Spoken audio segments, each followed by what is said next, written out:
tous et à tous, je m'appelle Katia, je suis votre assistante sur le site ukraine.com. Aujourd'hui, je vais poser quelques questions à Max. Max, bonjour. Bonjour Katia. Comment ça va? Bah écoute, ça va très bien et vous? Merci, tout va bien. Et je vais vous poser la première question. Où vous avez trouvé l'agence ukraine.com? Alors comment j'ai trouvé l'agence ukraine.com? À la base, en fait, je cherchais une vidéo sur YouTube pour savoir, avec ma précédente relation, pourquoi ça n'avait pas marché. Oui. Et donc du coup, mon ex-femme est ukrainienne et du coup, je voulais savoir en fait qu'est-ce qui avait posé problème, etc., etc. Donc du coup, je suis tombé sur vos vidéos, Katia. Voilà. Ah, d'accord.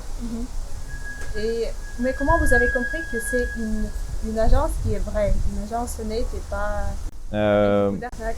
J'ai envie de dire, j'en savais rien. Ce qui s'est fait, c'est que j'étais déjà en Ukraine en fait quand j'ai reçu une réponse positive d'une demoiselle que je voulais voir. Et comme j'étais déjà à Kiev, du coup, c'est simple. On s'est rencontrés sur Skype le lendemain. Et le surlendemain, j'ai pris un avion pour Kharkov. Voilà, tout simplement. Et donc du coup, je suis arrivé directement à l'agence et j'ai payé directement à l'agence. Voilà. D'accord. Vous êtes satisfait du service de l'équipe Ukraine.com? Des trois Katia. Donc ouais, pour le coup, j'ai fait connaissance avec les trois Katia de l'agence. J'irai effectivement très satisfait au global parce que c'est ce qu'on retient. Même si effectivement, où je suis pas spécifiquement habitué au même niveau de service, mais tout s'est bien passé et tout s'est bien déroulé. Voilà. D'accord. Il y a la guerre à Kharkov? Non. Après, ça fait assez longtemps que je vis en Ukraine, et du coup, il y a 5 ans, on voyait les colonnes de chars remonter sur le Dnipro, les avions passer, etc. Mais dans tous les cas, même près de la ligne de front, j'ai jamais eu le moindre souci, que ce soit à Kharkov ou n'importe où ailleurs en Ukraine. Les femmes ukrainiennes, vous pouvez les décrire? Elles sont comment?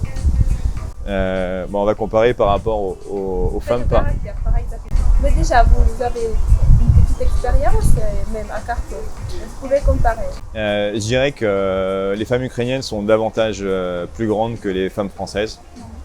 Après, je dirais uniquement parisiennes, parce que c'est dur de comparer avec toute la France. Qui s'entretiennent, qui font du sport,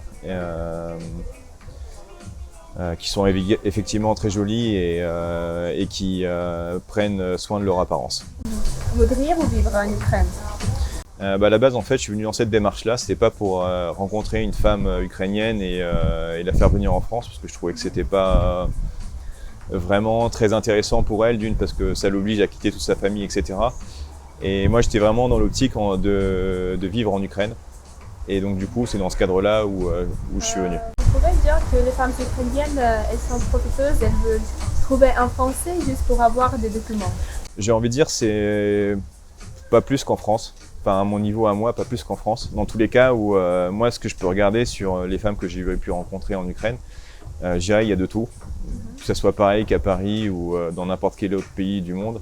Où il y en a une qui va prendre une bouteille de champagne dès le premier soir, qui va commander ça, et l'autre qui ose à peine commander du poulet. qui va commander du poulet ou qui ose même pas demander pour commander un café. Voilà. D'accord. Les défauts des femmes ukrainiennes, à votre avis? Je dirais la ponctualité.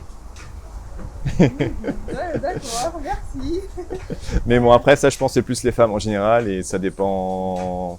Non, après, je suis un peu taquin sur ce point-là parce que j'aime bien être à l'heure, mais voilà. Vous pouvez conseiller l'agence Ukraine.com à vos amis en France? Disons que dans ma part, je dirais que je suis plus dans l'optique de vivre en Ukraine. Donc du coup, je me verrais mal, entre guillemets, de conseiller à quelqu'un de venir en Ukraine, de prendre une femme ici et de repartir avec. Malheureusement, beaucoup d'hommes ont peur d'hésiter. Ah non, après j'ai envie de dire, que ce soit dans la vie en général, il faut profiter de la vie, il ne faut pas avoir peur et il faut y aller. Si vraiment c'est ce que vous avez envie de faire, faut pas hésiter une seule seconde. La dernière question, quel restaurant ou quel endroit vous pouvez conseiller et si vous préférez à Kharkov? Il y en a beaucoup. Après, je dirais que c'est franchement en fonction des restaurants. Il faut éviter, on va dire, les plats les plus chers et les moins chers. Et si on reste dans la moyenne, généralement, c'est globalement, Nikas ici, là où on est actuellement, même si je dois avouer que c'est pas mon restaurant favori. Après, moi, j'aime bien le restaurant Familia, donc un restaurant français qui se trouve à 5-10 minutes d'ici. Il y a le restaurant Paris aussi qui est très bon et où les prix sont très abordables. Qu'est-ce que j'ai vu aussi? Tartufo, je pense que c'est vraiment le meilleur restaurant qualité-prix à Kharkov. Et c'est le meilleur confit de canard que j'ai mangé ici à Kharkov. Pour pouvoir tester le même menu dans plusieurs restaurants différents. D'accord, mais en général, vous êtes satisfait de votre voyage à Kharkov? Bah, ça fait une petite vingtaine de jours que je suis là et je veux dire globalement ça se passe bien, j'ai pas eu de problème, etc. Après, moi, il me manquait quelques produits que j'avais du mal à trouver. Maintenant, j'ai trouvé un supermarché à Nikolski où on peut trouver des produits français, notamment du beurre salé. Voilà. Et quel produit? Du beurre salé, Ah, du beurre salé. ainsi que du fromage français. Ah. Et en fait, là où en fait, si je vais faire mes courses, si je fais cuisiner moi-même, ça m'arrive de temps en temps, où je vais soit acheter là-bas ou soit au marché qui se trouve juste en bas de la rue. Là, je sais pas comment ça s'appelle. On traverse le pont et il y a plein de petits producteurs ukrainiens qui vendent leurs produits locaux, etc. Et ça fait vraiment plaisir. D'accord, merci beaucoup pour ce témoignage et je vous souhaite beaucoup de complicité. Merci beaucoup, Katia.